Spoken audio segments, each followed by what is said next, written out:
Magandang gabi po sa lahat ng mga Pilipino sa Pilipinas at sa ibang parte ng mundo.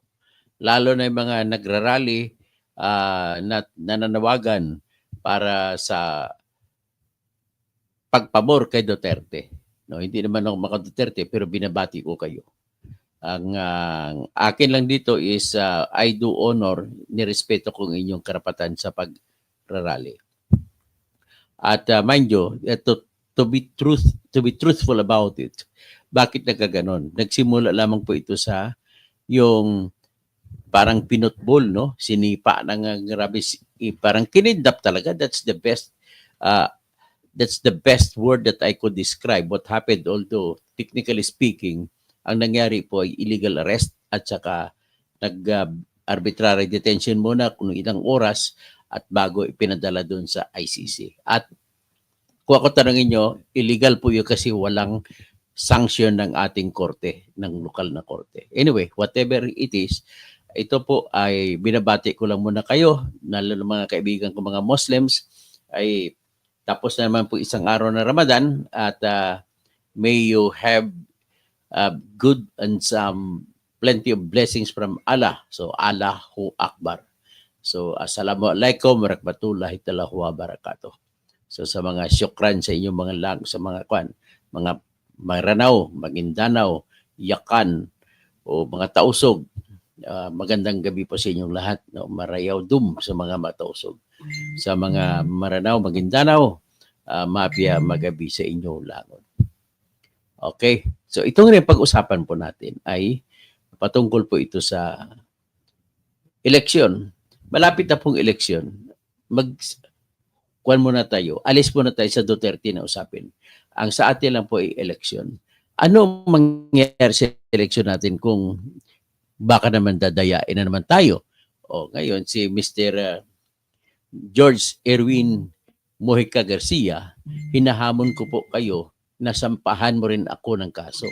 Sampahan mo rin po ng kaso si General o former General Eliseo Rio, si Sir Franklin Isaac, si Gas Augusto Lagman at marami pang iba na naniniwala sa aming pakikipaglaban at argumento na meron na po kaming ebidensya na nagsasabi na ginamit ni Mr. Garcia ang pandaraya para manalo si Bongbong Marcos at si Sara Duterte panahon ng bandakaraang eleksyon. Gagamit nila ang sistema sa pamamagitan ng Internet Protocol number na 192.168.2. So yan po ang aking sinasabi. Ngayon, kung fake news po yan, Mr. Garcia, hinahamon po kita. Hindi lang po si Attorney Respicio, Attorney Harold Respicio ang kasuhan mo. Pati kami po, kasuhan nyo rin po kami. Kasi paulit-ulit namin sabihin na nandaya talaga kayo panong nakaraang eleksyon. At paulit-ulit ko na sabihin, because of that reputation that you have given us, ay gagawin at pipilitin nyo pa rin na mandaya kayo sa itong election na May 12, 2025. Kasuhan nyo na kami ng sinabi, unlawful publication under Article 154 of the Revised Penal Code. At saka dahil po 1 degree higher, yun, kasuhan nyo kami. And we will fight against you tooth and nail. Kasi ang sa akin lang dito ay kung hindi ko man gagawin ito ay isa po ito dapat na gagawin para sa pakipaglaban na magiging malinis ang ating halalan. I don't care kung sino manalo. Basta kay malinis lang ang ating bilangan. Di ba? At malinis din ang ating halalan sa pamamagitan na wala ng vote buying na mangyayari. At wala ng sapilitan na para kung sino iboboto. Yan sana ang ating pangarap dito. Pero paano matutupad yan? Kung nakikinita ko po, kapariha din po sa nangyari sa Smartmatic ang mangyayari ngayong 2025 elections. Nakikita ko po yan. Yan ay opinion ko, Mr. COMELEC Chairman, George Erwin Mojica Garcia. You have not given the Filipinos the complete and solid proof that there will be no more such thing as Smartmatic, that magic that happened in 2022 May 9 election.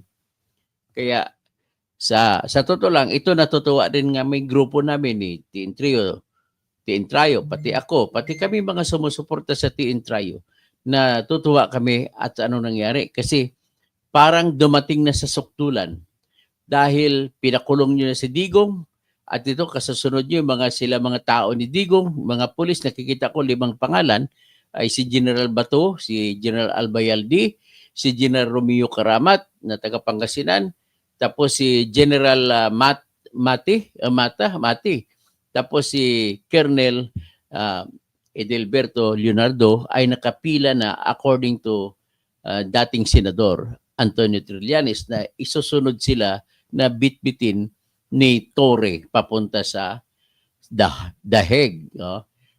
Kung minsan ang pronunciation Daheg, Saheg. So ito si Digong Duterte, ba't pinagpalit niya yung kanyang mosketero dito sa Davao, sa Kama, at natutulog siya sa Saheg, Netherlands. So anyway, just a matter of some kind of jokes para natin makikita. Anyway,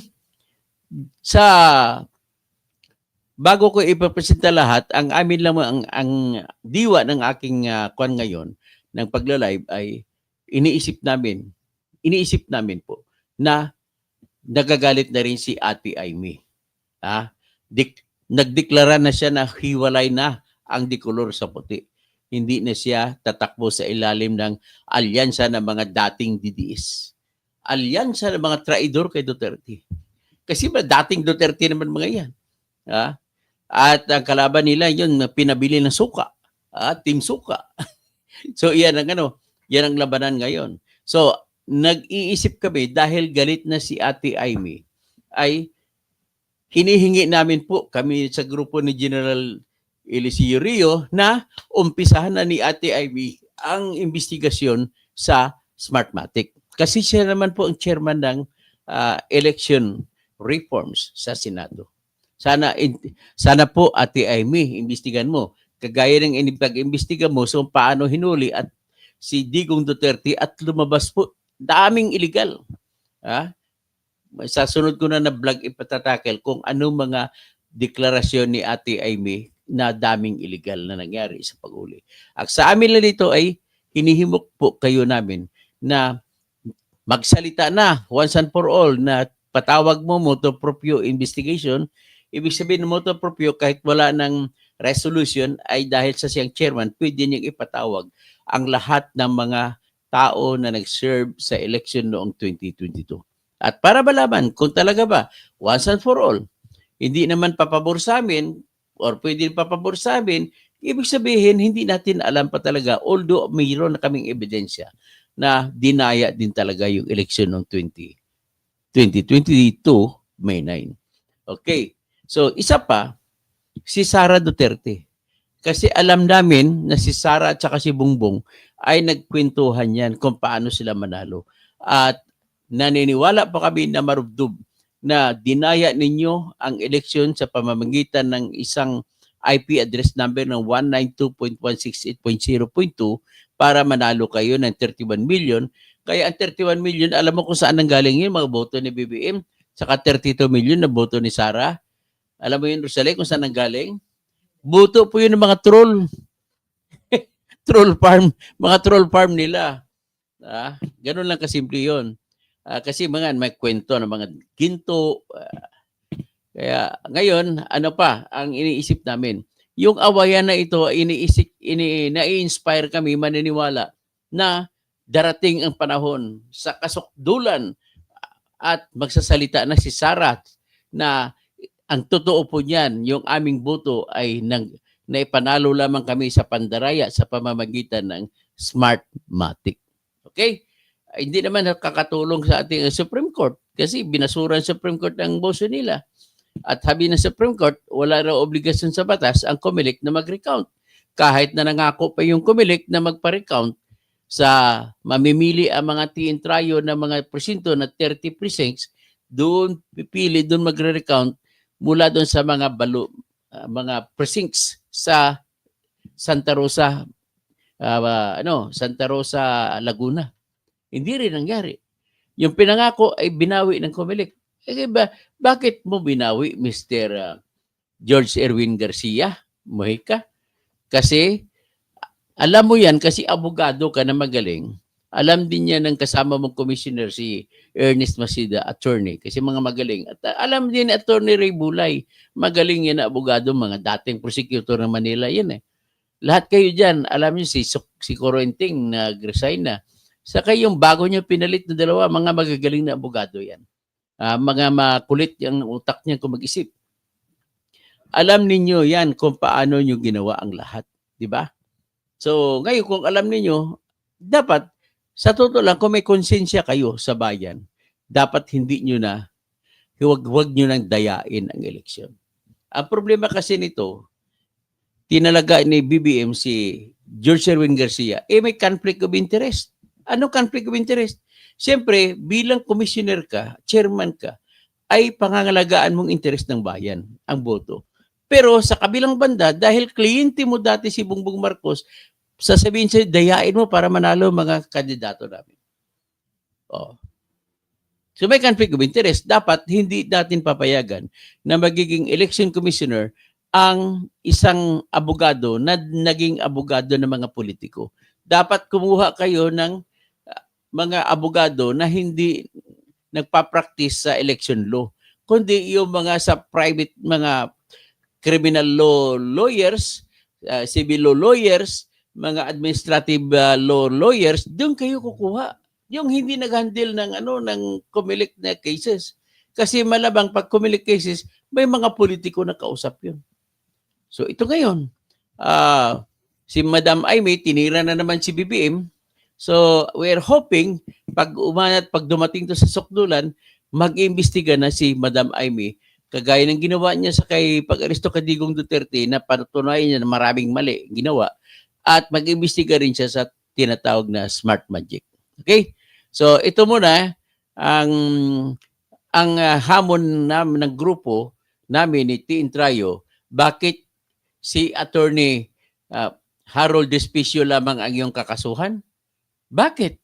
O ito, ilabas ko po yung sinabi ni Attorney Despicio. At pakinggan natin si Attorney Respicio. Sinabi niya, dahil kinasuhan siya ng COMELEC sa pangunguna ni George Erwin Mojica Garcia na fake news daw siya. Fake news ba yun? Yung sinasabi ni Attorney Respicio na siya ay expert na IT at alam niya paano mag-hack at alam niya paano magbabago ng script sa loob ng source code, babaguhin mo para maipanalo mo. Ang pakiusap lang niya, huwag na huwag buksan, huwag na huwag i-connect sa internet ang mga makina natin kung hindi pa mag-umpisa na magpadala ng resulta. Yan ang pag-usap niya. Ngayon, ang sagot naman ni Erwin Garcia, hindi naman nakalagay doon na.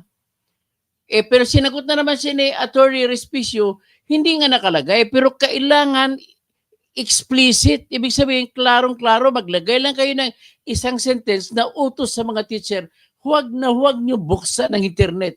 Huwag na huwag i-connect sa internet ang makina habang hindi pa kayo magpapadala ng resulta. To tell you the truth, Mr. George Erwin Garcia, binigyan mo nga kami ng ebidensya eh. Yung mga telco records sa Globe, sa Smart, at nabuksan ko na yan. Alauna pa lang ng May 9 ay may connection na sa internet ang mga makina noong 2022 May 9 na election. Iba nga, May 8 pa lang meron na connection. Anong ibig sabihin yan?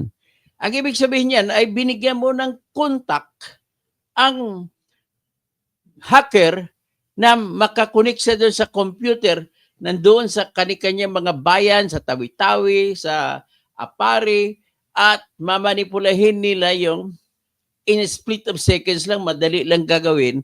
Nakita ko sa demonstrate, pinakita ni Attorney Harry Respicio na isang certified public accountant, pinakita niya kung paano babaguhin, ang bilis lang, seconds lang.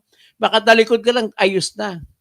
So, yan po ang aming kinatatakutan na dapat kaisa kami ni Attorney Respicio sa kanyang laban na dapat ilagay explicitly at bantayan na huwag dapat mag-connect sa internet ang lahat ng mga makina natin sa kada presinto.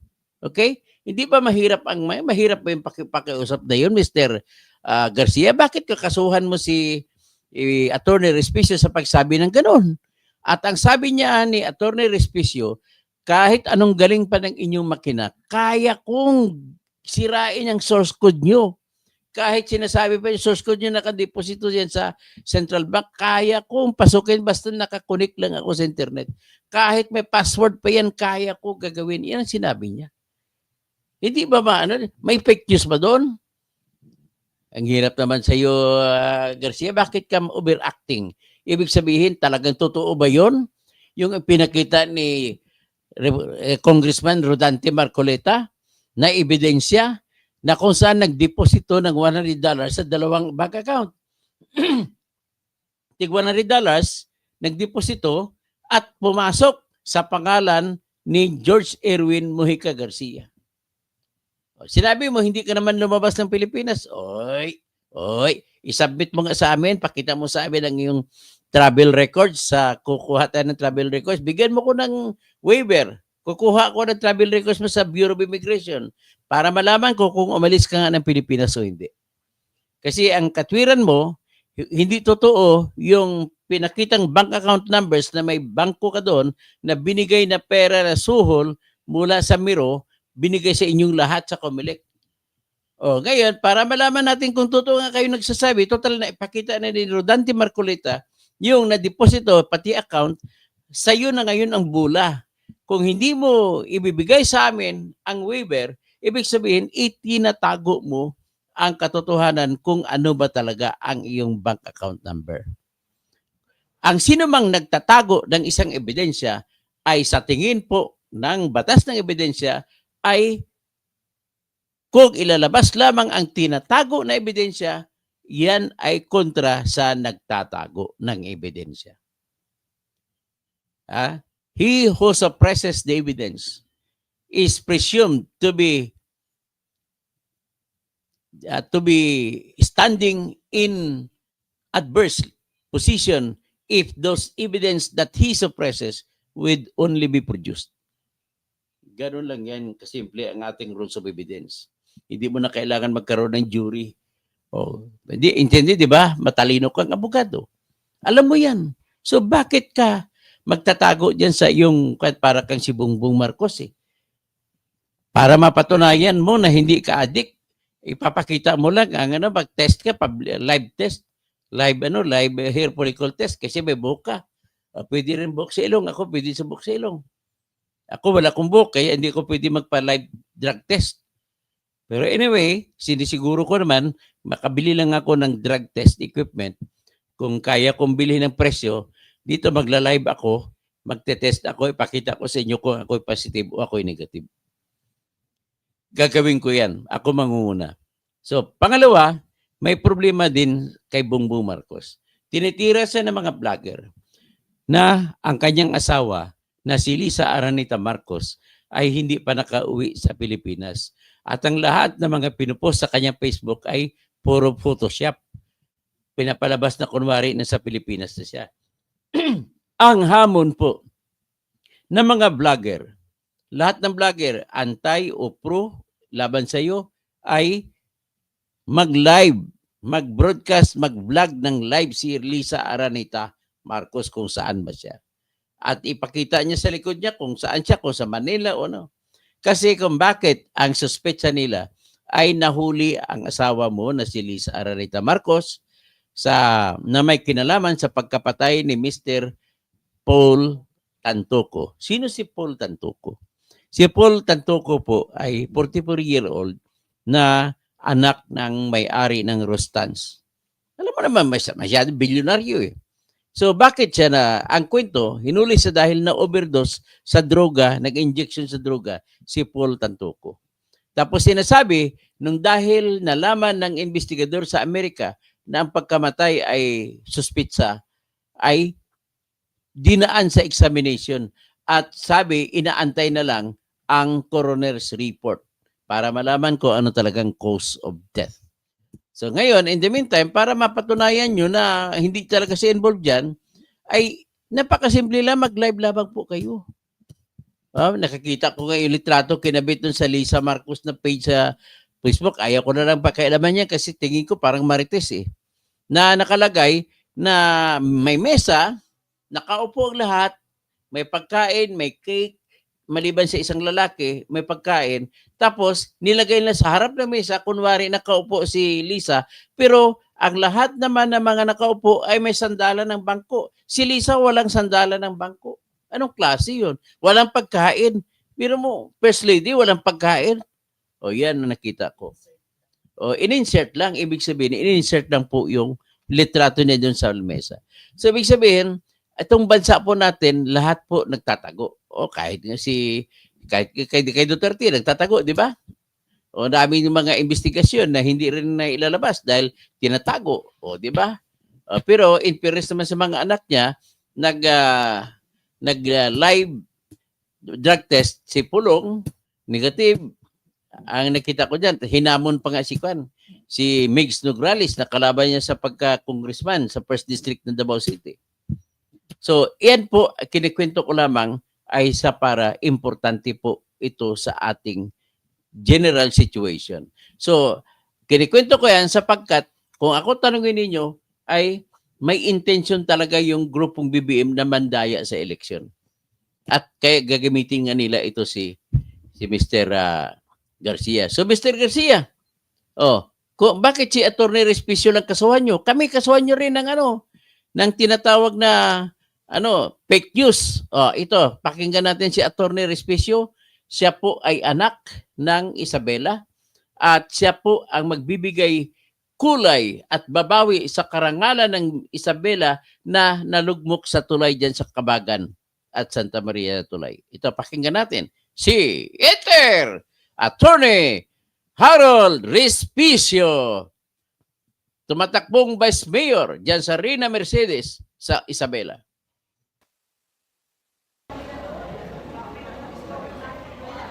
Yung pala, bago ko sa papayagan, ito po yung pinapresenta ko sa inyo na video. Ito po yung video na kuha nung nagsumiti ng counter affidavit si Attorney Harold Respicio ng kanyang counter affidavit laban sa akusasyon na fake news daw siya, inakusa sa kanya ni George Erwin Garcia. So pakinggan natin si Harold, come in! Magandang hapon sa inyong lahat. Andito si Attorney Harold Respicio ngayon dito sa Prosecutor's Office ng Manila para magsabit ng kanyang counter affidavit sa isinampang kaso ng COMELEC laban sa akin dahil daw ako'y nagpapakalat ng fake news na pwedeng ma-hack ang automated counting machines ng COMELEC kapag connected yung mga makina sa internet bago mag-transmit ng resulta sa mga servers ng COMELEC. Naninindigan pa rin ako ngayon, Chairman George Garcia, na kailangan nyo pa rin baguhin ang inyong rules para sabihin doon explicitly na huwag i-connect ang automated counting machines natin sa internet bago mag-transmit ng results sa COMELEC servers dahil kapag connected ang automated counting machines sa internet, pwede itong ma-hack. Sinasabi ni Chairman George Garcia na ako'y nagpapakalat ng fake news kasi sabi niya, noong pag-demo naman ay hindi connected sa internet. Yes, totoo po yan, hindi connected sa internet, Chairman George Garcia kapag demo, pero hawak ko ngayon ang inyong sariling rules, COMELEC Resolution 11076, na tinanggal nyo na rin sa internet dahil ayaw ninyong pag-aralan ng taong bayan. Kung babasahin mo ang sarili mong rule, Chairman George Garcia, nakalagay dito, walang explicit na directive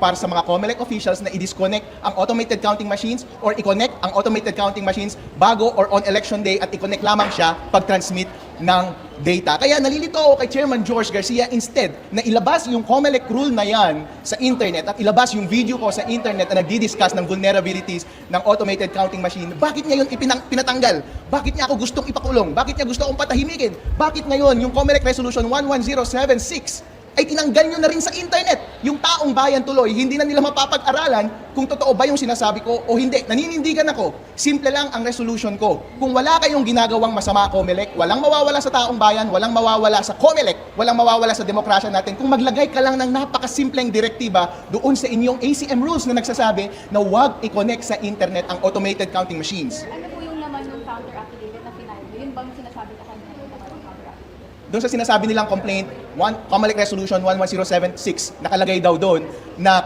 hindi naman daw talaga connected sa internet yung automated counting machine. Hello, basahin po ninyo ang inyong sariling COMELEC Resolution. Walang nakalagay doon about connectivity or non-connectivity. As a matter of fact, nag-uusap doon sa COMELEC Resolution na yun, merong final testing and sealing days before ng election day at nakalagay doon, isasaksak mo yung automated counting machine para i-testing mo kung connected siya sa internet. Pero after that, wala nang instruction para i-disconnect yung makina or explicitly nagsasabi na i-connect mo lang pag magtatransmit na siya ng data. Ngayon, tinanong ko yung mga COMELEC officials sa aming bayan ng Reyna Mercedes Isabela, sinabi ko sa kanila, do you take this, therefore, itong rules na ito to mean na connected siya on the whole day of election? Sabi nila, wala namang dahilan, sir, na i-disconnect namin. Wala namang specific directive na i-disconnect namin at i-reconnect lang siya kapag transmit ng data. Therefore, naka-connect siya the whole day. Which is, continuity lang nung demo day na connected na siya dati. Kinonfirm ko rin nung last elections 2022, connected ba yung automated counting machine sa internet? Sabi nila, connected daw. Kaya, there is reason to believe na this time, connected pa rin yung automated counting machine sa internet at kailangan nating iwasan yun. Suggestion yan ng Cybersecurity and Infrastructure Agency ng United States. Sabi nila na kapag ang election machines natin ay hindi naman kailangan connected sa internet, wag mong i-connect. Accepted yan sa lahat ng procedures, sa lahat ng mga computer systems sa buong mundo. Okay, bago yung papatuloy, nais ko lang sabihin na may ebidensya na po ako na hawak kami sa Team Trio. Ang hawak ko po ay records na galing mismo sa COMELEC na records po ito ng Smart at saka Globe na kung saan makikita mo nakakonect ang sa internet at nakakonect mismo sa server, sa transparency server, yung mga vote counting machines sa panahon ng May 8 at May 9 na tanghali pa lang, alauna pa lang ng hapon, hindi pa tapos election, nakakonect na. Bakit nakakonect? Tapos nakikita natin ang resulta, lahat ng boto para kay BBM, para kay Sara, para kay Ruben Padilla at iba pa, ay nanggaling lang sa isang makina na may numero na 192.168.0.2 at never nila pinakita ni George Erwin Garcia na meron silang resolution na ipinasa para sasabihin na gagamit sila ng isang makina na may numero, protocol number na 192.168.0.2. Kaya dapat ito ibibitayin talaga ito for sabotage of election. Dapat ikulong ito ng habang buhay si George Erwin Garcia. At ipapakulong ko rin sa habang buhay dahil sa plunder na ginawa niya nung nag-imprinta siya ng mga baluta, 6 million balos na, tapos hindi niya inantay ang utos ng Supreme Court na nagpalabas pa ng TRO kaya na bago na naman binasura tuloy ang 6 na milyon na baluta na pinimprinta niya at ito ay gumastos nagkapresyo ng 130 plus. Magkano ba yung isa? Anyway, basta dyan banda ang nagastos. Mas malaki pa kay Sara Duterte ang ginastos ni George Erwin Garcia. So, pakinggan natin patuloy si Attorney Harold Despicio. 2022, iba yung machines noon, iba rin yung gagamitin this time. So, parang bakit yun yung ginamit yung comparison? Magkaibang machines yun eh. Kahit magkaibang machine, parang kotse lang yan. Kung nakasedan ka, naka-tricycle ako, pareho pa rin dumadaan. Gumagana sa combustion engine at kumakain ng gasolina o kaya diesel. Ganon din ang mga computer machine. Lahat sila may source code, lahat sila pwedeng i-hack or baguhin ng source code basta may physical access ka at pwede mo silang harangan mula sa mga hacker on a critical day kapag i-disconnect mo siya sa internet. Kapag yung mga suggestion na to na i-airgap mo siya, ibig sabihin huwag mo siyang i-connect sa internet para walang possibility na ma-hack. Lahat ito ay applicable sa kahit na anong computer system. Kahit Miro ngayon, kahit iba yung election machines ng mga nakaraang election, pareho pa rin yung sistema, pareho pa rin dapat yung security, analysis, vulnerability, and exposure. Sir, last na lang sa akin. Ano po reaction nyo na nabanggit na possible mag-file ng disqualification case laban sa inyo kasi nga Vice Mayor bet kayo sa Isabela Town and pati yung case sa PRC para sa revocation din ng license mo as CPA. Handa tayo lahat, pati disbarment sa Supreme Court, pati pagtanggal ng CPA license mula sa PRC at pag-disqualify bilang Vice Mayor ng Reyna Mercedes Isabela. Handa tayo lahat dyan kasi kasama ko ang mga pinakamagagaling na abogado sa Respicio and Company Law Firm galing BGC at sila ang nag-represent sa akin ngayon at tuwang-tuwa ako na napakaganda ng ginawa nilang counter affidavit at confident kami na sa process na to at mga process na yan ay maipagtatanggol namin ng maigi kung ano ang tama at sa bandang huli naniniwala ako na ang katotohanan ang magwawagi. Sir, any reaction kasi sinabi ng CICC na DICT na secure naman daw po yung automated election system, sir? Yan ang fake news dahil walang computer system ang 100% secure o invulnerable. Kaysa atakihin ninyo o gumawa kayo ng mga broad statements na katulad ninyan, bakit hindi ninyo sagutin yung specific na statement ko? Napakasimple lang. Kailangan natin i-assume na corrupted yung source code on election day. At kung corrupted iyon, ang tanging paraan lang para maiwasan ang bad act on election day ay i-disconnect muna yung automated counting machine mula sa internet hanggat hindi naman kailangan ng connection. At i-connect mo lang siya kapag magta-transmit na ng data. Kasi bakit mo i-connect? Ano lang ba ang tanging dahilan kung bakit gusto mong i-connect ang makina sa mga panahon na hindi dapat siya naka-connect? Ito ba dahil ay gusto mong baguhin ang totoong resulta ng eleksyon? Yan Ang fake news dyan ay si Garcia, si Comelec Garcia, chairman.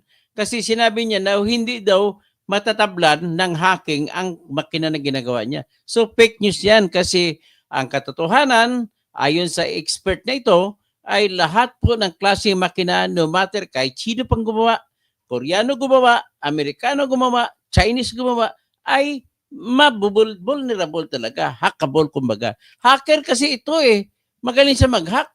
Kasi ang trabaho niya bago siya naging abogado ay security ng systems ng mga computer na mga client nila bilang isang certified public accountant. So nagtrabaho siya sa pinakamagaling na kumpanya sa mundo sa auditing firm na ang tawag doon sa pangalan ay Deloitte. Okay? Sir, kung sakali po na hindi nila baguhin o wala silang baguhin sa makina after the election, ano kung posibleng ihain nyo or may gagawin po ba kayo kung sakali tuloy po? Ang tanging paraan na lang natin para mabago at maging tapat ang ating eleksyon ngayon ay magsalita tayo ng malakas sa media tama. at sa public discourse. Kaya nagsasalita na rin ako. Malakas, magsalita rin kayo. Kaya nga, napakahalaga na hindi ako patahimigin ni Chairman George Garcia. Mahalaga na mapag-usapan natin ito sa social media, sa media at lahat. At itulak natin ang COMELEC na gumawa ng pagbabago dahil obvious naman, walang mawawala sa atin. At kapag hindi ginawa ng COMELEC ang napakasimpleng suggestion na wala namang kamalian, mukha siyang guilty.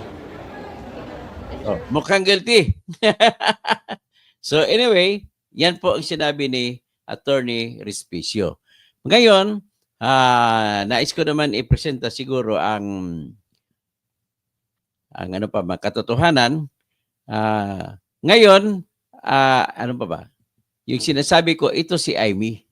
Yun, inaasahan namin na si Amy magsasalita na ng totoo na ipaimbestigan niya rin yung Smartmatic ng nakarang eleksyon. Kaya ito po siya. Tak. Share screen. Ayan si Madam Ate Aimee. Kaya kailangan mag-imbestiga ka na kung ano nangyari doon sa nakarang halalan. Yan.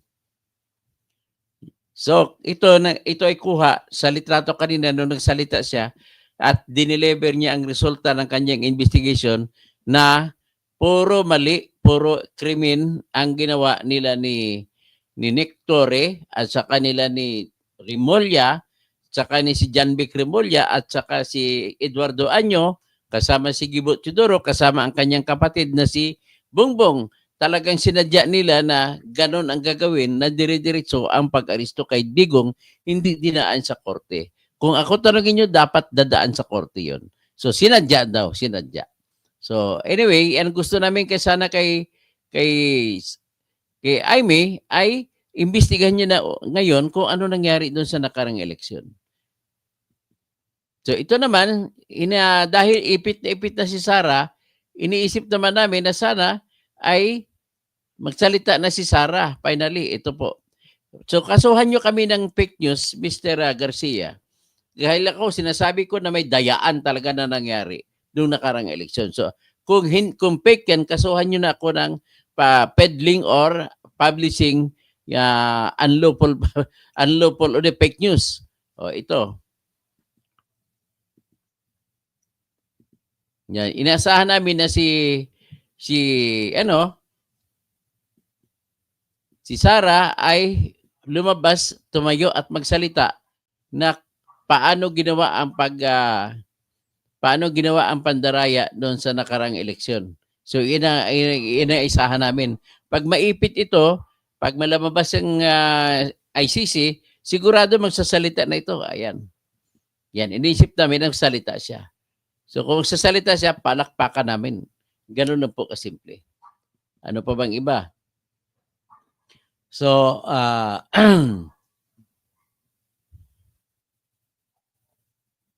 so tapos, anyway, hanggang dyan lang muna tayo ngayon at ang akin lang palapahiwatig sa inyo ay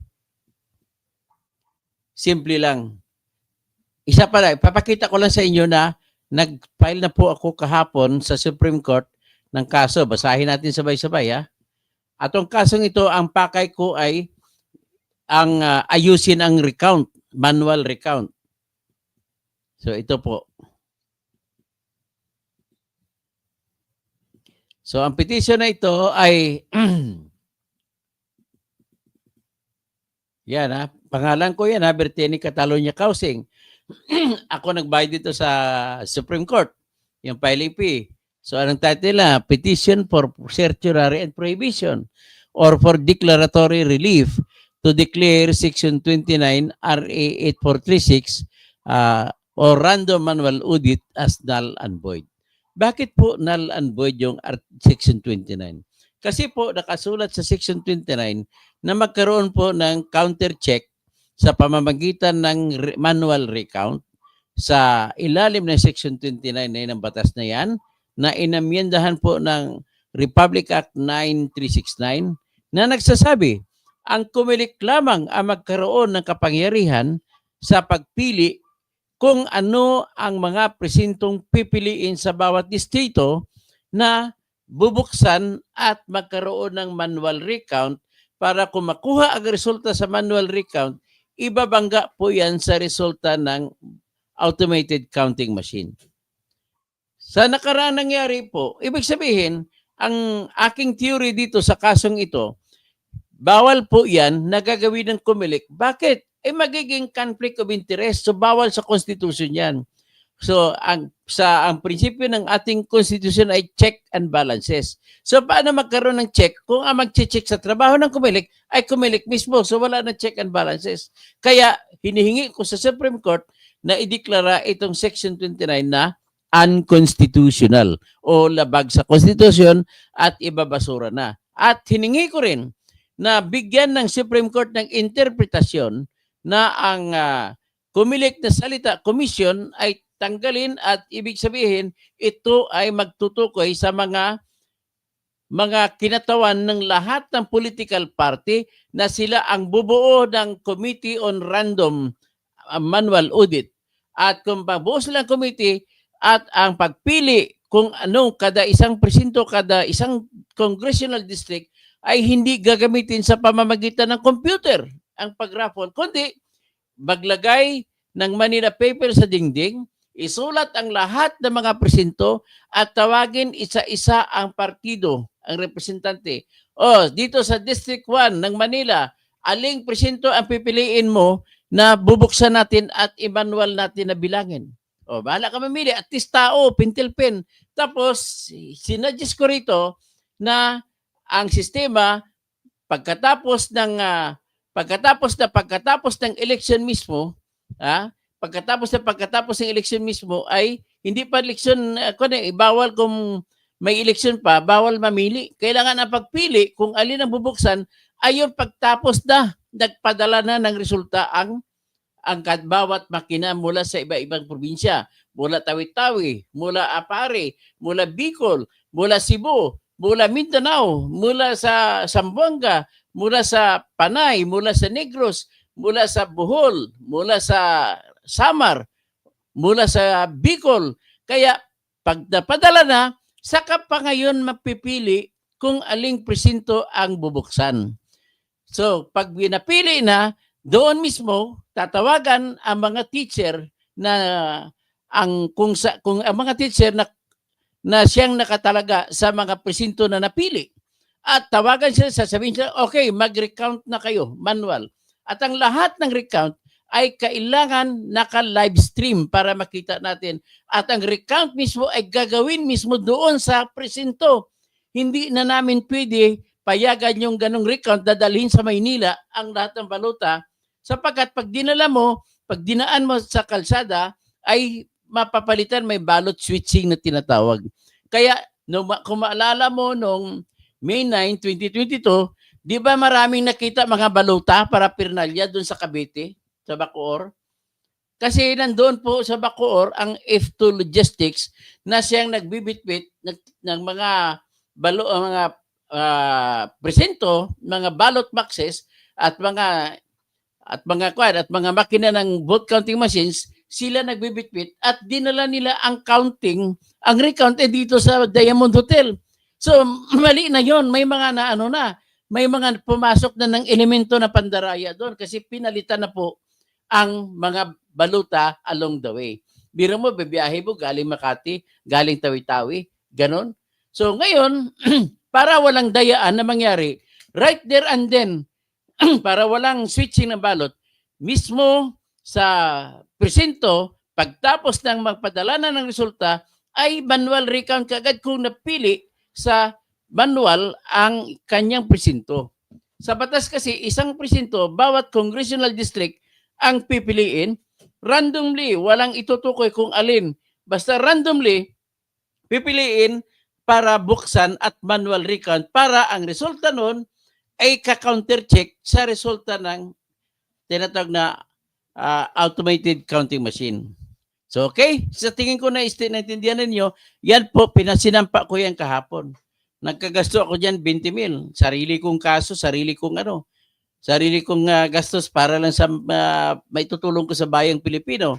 Ibig sabihin, may natulong na ako, kahit hindi pa ako nanalo pagkasenador, hindi tinanggal man ang pangalan ko sa kandidato, okay lang.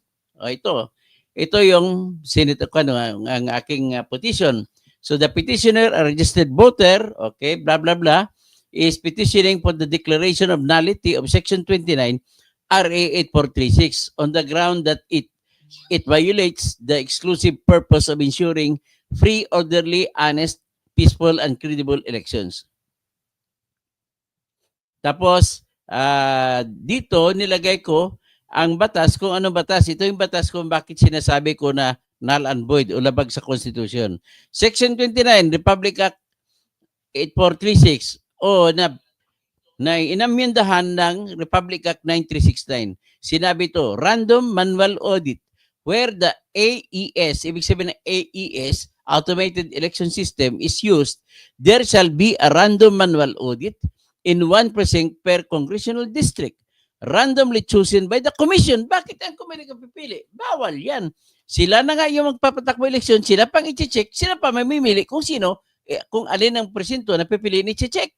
Maling-mali talaga. Kaya iyan po hinihiling ko na babaguhin at i-interpret ng Supreme Court na ang ibig sabihin ng commission ay yung committee na binubuo ng lahat ng representante ng lahat ng political party.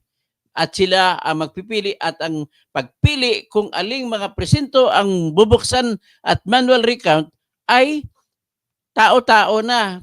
Mano-mano, ilalagay ang Manila paper, nakasulat ang lahat ng presinto, bahala na kung sino mamili kung alin ang kanyang piliin. Pagkatapos pili, automatic, i-text ka agad sa teacher na nakatalaga doon sa napiling presento. So, okay, I hope so na naintindihan ng ibig sabihin. So, ito. Tatawag na lang ako si Ruel Kaagbay, Presperis, Maya Pabingi, Hermes Polioso, good evening. Christopher Talabukon, good evening. Engineer Toktoto Kausing, watching from Nueva Ecija. Tapos Basti Sagmita, kapag nagkataong may dayaan, dapat usigin at kasuhan si George Garcia ng Comelec, pati si Attorney Glenn Chong at ikaw, Attorney Toto. Sige, hamunin nyo si George Dayan. Hinahamon ko siya, nakasuhan niya ako dahil sa mga sinabi ko ngayon na fake news ako. So Mila V. Anino, good evening, Attorney Toto Kausing. Chief Auto Garage, watching from Bacolod City. Basti Sagmita, baka akala ni Trillanes, magtatagumpay na siya. Natutuwa ang milyong Pilipino kapag nawala na yan sa politika. Bakit? Ano bang issue? Armando Permil, ito na naman si Totong galit na galit kay PBBM, hanggat dyan ka na lang, waipik ang banat mo. Parang kang si Walpik Salvador. O, hayaan mo na siya. Opinion mo yan.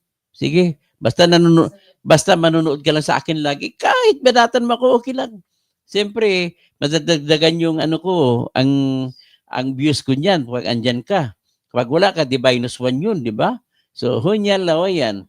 Buenas noches, Doc Engineer. I agree po sa inyo ni Attorney Respicio sa kanyang opinion kasi IT expert sa Peru, si Chairman George Garcia, sobrang defensive kahit may mali. Wag na sana maulit ang Smartmatic. Sa Leia Dulnuan, keyboard sila nanalo. Tapos, bring PRRD home. Attorney Toto, ilan buwan inabot ang motion to reconsider? Hanggang ngayon wala pa.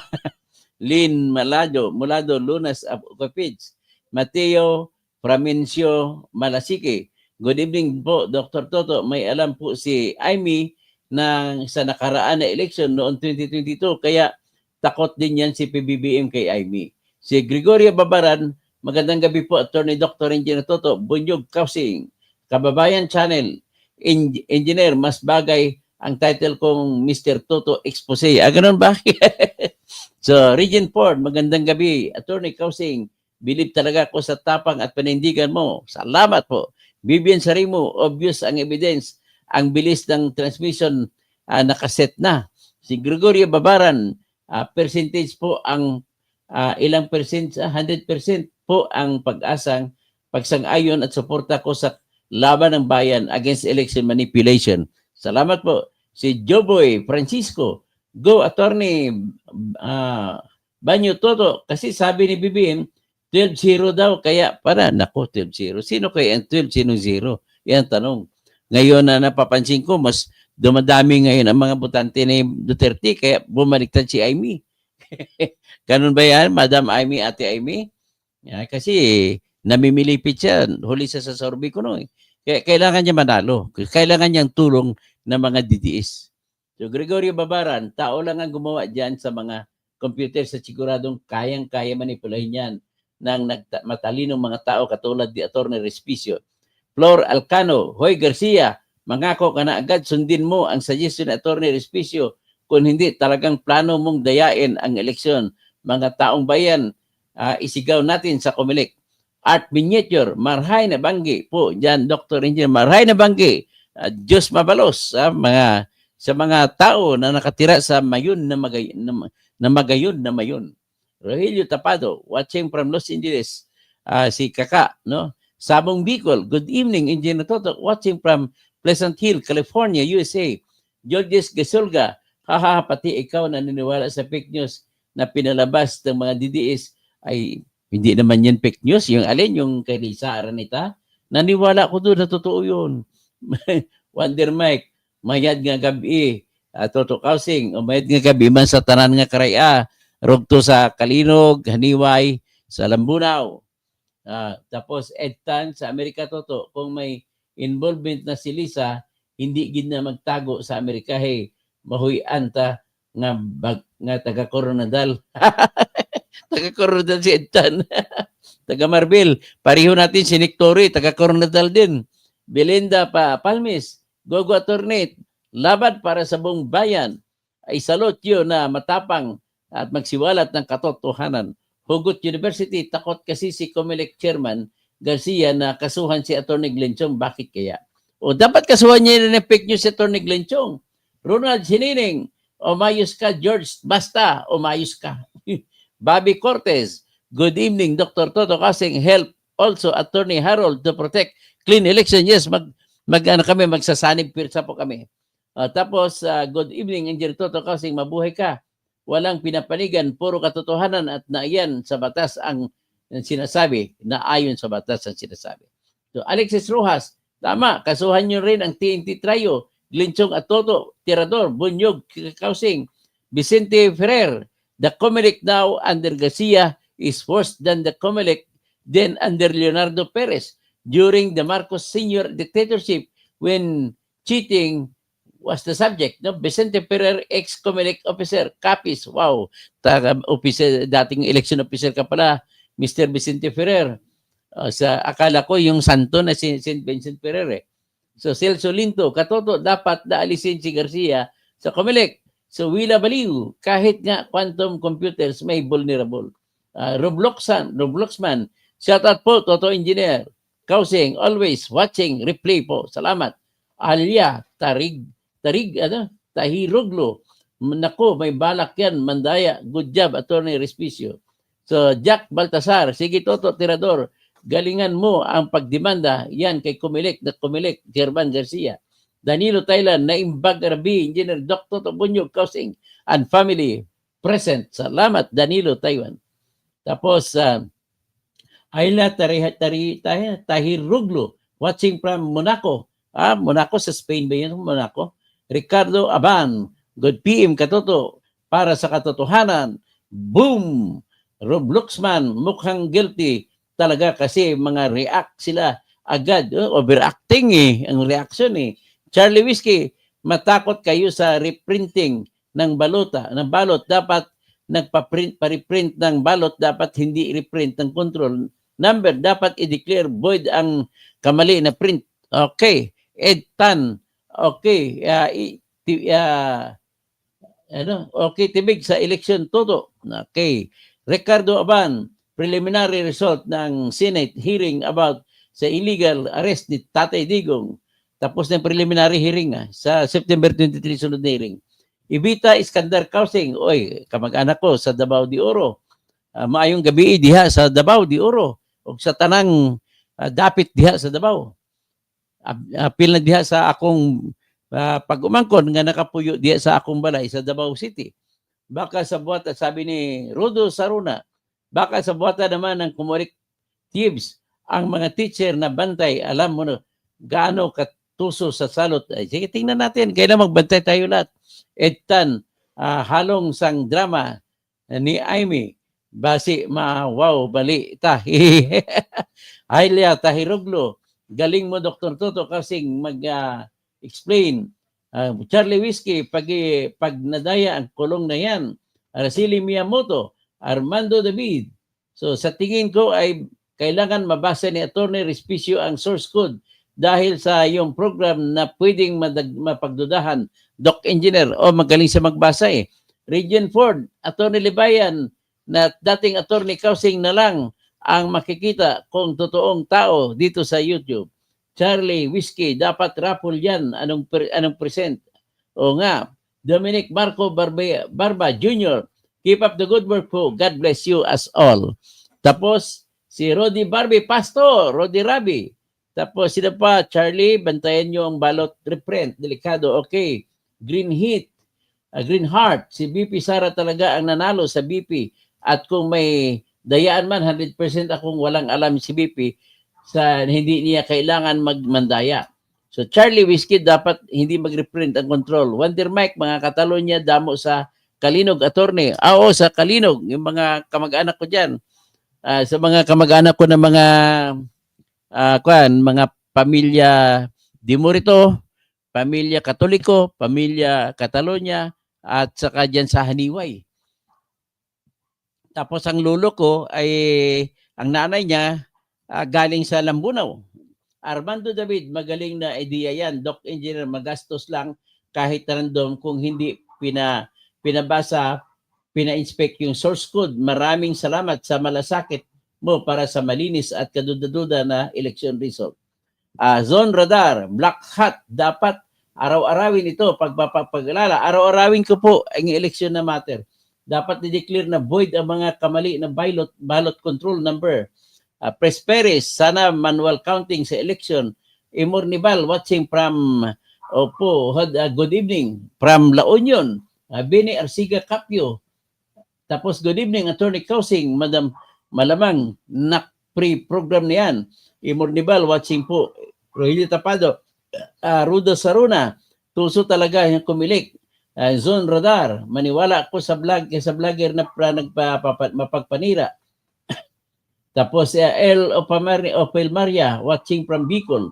So Maray na Banggi, Diyos Mabalos, Modisto Cartagena, masama ang tingin ko kay Garcia kasi nahalata ang mga kilos niya na one-sided siya. Tapos Benji Arsiga Carpio, 192.166.0.2, IP address yan ang panalo kay BBM noong election 2022. Tama po ka. Edtan, salamat Toto. Kasi mayad mga gabi, Edtan, Charlie Whiskey, no amount of audit can expose the pag merong duplicate ballot. Ay, tama naman ang puntos ng ano na. Ang galing ng naisip mo, Charlie Whiskey. Art Miniature, Heis, habang nagsalita si Attorney Harold, ako'y nanggigigil kay Comelec George. Napakasimple lang ng gagawin, ng suggestion. Ungay, ay pang gagawin. JU, Dr. Toto, dapat mangisog na kamo upod si Colonel Odonio, kag TNT Trayo, kag kasuhan si Garcia, kay pinaagi sa declaration ni Attorney Respicio, wala si Piat nga gindaya sing Comelec ang 2022 election. Rodo Saruna, ay ipisure na natin si Horst Luwa Mata, si George pala, Luwa Mata. Tapos si Ronel Santiago, Lene Kiko naman ang handa. Nanalo noong 2022. Yan, agree ako dyan sa iyo, Ronel Santiago. So hanggang dyan na muna tayo at magandang gabi po sa lahat at magbabantay tayo sa ating mga baluta. Maraming salamat po sa pagtangkilik.